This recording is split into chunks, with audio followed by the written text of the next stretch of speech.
people. I'm Ginny Metheral and I'm a fourth generation witch.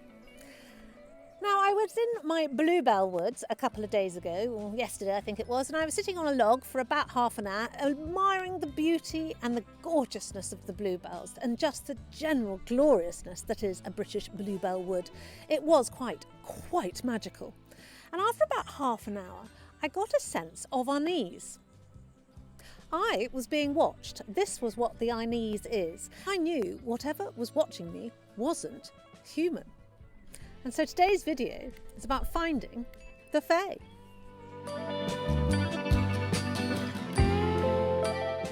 The Fae hide in the mist. They hide at the edge of your vision, the edge of your thoughts. They are a flicker between worlds.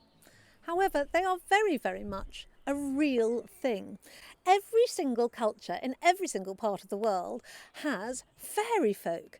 And this is why it's so extraordinary. You know, we didn't necessarily have contact with, say, the Aboriginal culture in the 1100s, yet they have huge stories of fairies. I mean, they call them different things, but essentially that's what they are, fairy folk. Now, where there is so much shared cultural agreement means that there must be something out there. And that's what I want to talk to you about today, finding the Fae. Finding the Fae is not particularly difficult. It is more about finding them in your bones. You feel them. You don't necessarily see them. However, as you connect better with the Fae, you will start to see them. I see the Fae as points of light, depending on the type of Fae that is there. Sometimes they look a bit like a heat haze to me. You know the heat hazes that drift up off roads, that sort of shimmering of the air. Sometimes they'll appear like a shimmering of the air to me. Sometimes I see them as bright pinpoints of light in the corner of my eyes. I'm extremely lucky where I live because I have a collection of Fae who live with me. Some were here when I arrived, others have since joined, but every single one of them is very welcome. They're quite mischievous though. I do lose quite a lot of stuff all the time. Actually, funny enough, I lost my diary fairly recently, which I have been so gutted about because I really need it. It's got a lot of information in it, which I require. Every single fairy of my household that I have asked so far has said, no, wasn't me.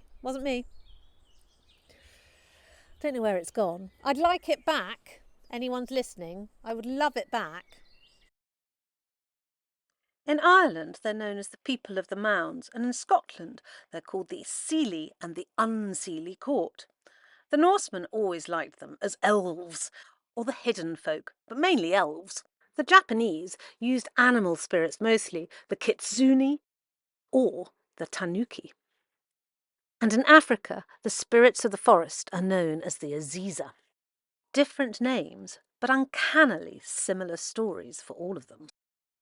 For those of you who follow the old ways, such as myself, it is really very simple.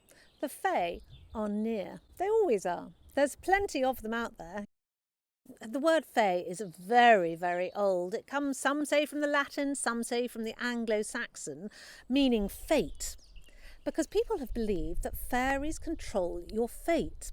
Now, I don't believe this actually, because I don't really believe in fate. I think there is a framework of events that we live in, that is my personal belief, like we're born here and we die here. You know, we might have a child around this time, we might have a terrible accident around this time. But I don't believe in fate itself, and the fairies aren't fate. The fairies can control you, but it is very rare, and this is known as being fairy struck. So fairy struck is a very simple process. It's where a fairy will sort of not take control of your mind, but will take control of the way you work. And they will make you go out and, you know, mess around in the earth. They like you to dig.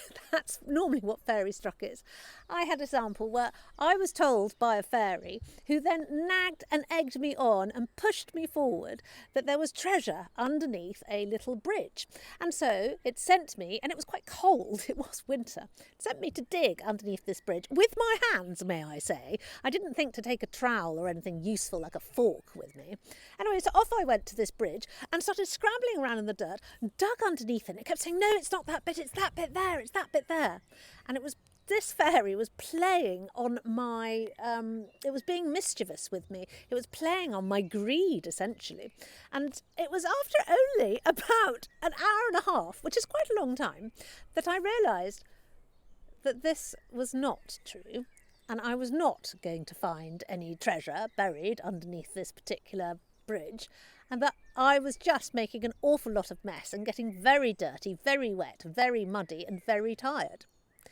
That is normally how your fairy struck. However, you need to step out of this modern world, put down your phone, put down your camera and leave those electrical equipment and distractions behind.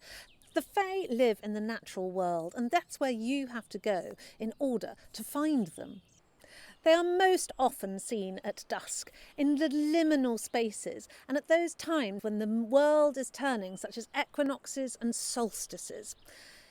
These are the thin places where our world brushes up really much closer against theirs, and you get a better view. So it's always a good idea to try seeing the Fae at those times.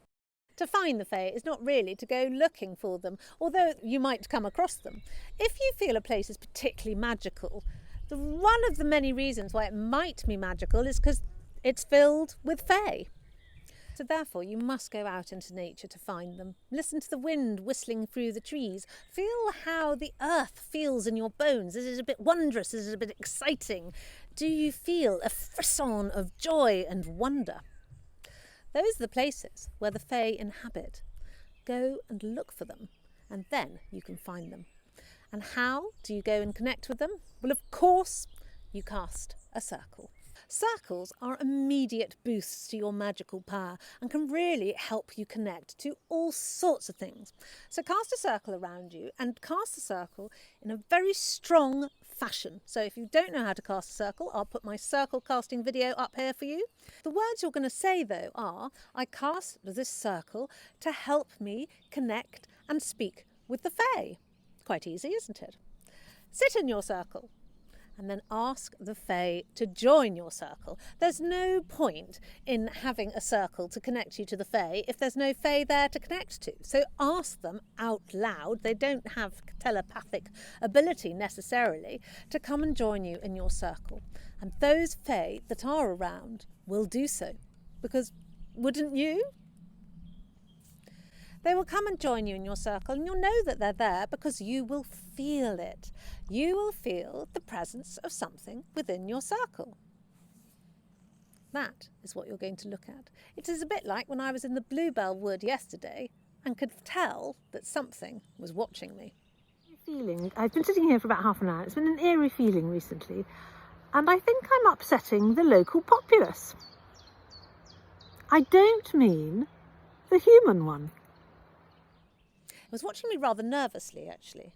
It was quite sweet. I think it was a young one. It didn't feel old thinking back on it. Once you have connected to any Fae that have come into your circle, I want you to really take note about how you feel. Do you feel excited? Do you feel happy? Do you feel nervous? These are all acceptable, feelings that you will have when encountering the Fae. Should you feel scared, upset, under threat, don't want to be there, then these are not feelings that are acceptable. And it is not the Fae that you are talking to. This is an important point. The Fae will never make you feel anything other than excited and nervous and wondrous, or those sorts of emotions. Bad things will make you feel bad emotions. So make sure that you are actually talking to the person that you need to be talking to. Once you've made that connection, you can move onwards, and then you will be able to talk with them and feel them and see them.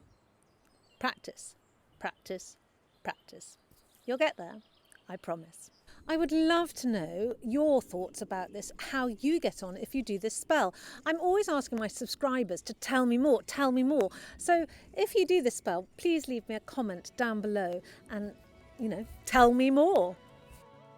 Otherwise, do come and join us at the Coven. We have been known to communicate with the Fae during Coven, and so I would love to have you join us. It is a fantastic experience, and I recommend it highly. Go to patreon.com/Ginny Metheral. there's actually a very good witchcraft course on Patreon which will help you discover witchcraft in a really easy to understand way, and covers a lot of these topics that I talk about in my video, and it's quite cheap too, so have a look at that. However, if neither of these things are your bag, why not just like and subscribe, and I will see you in my next video.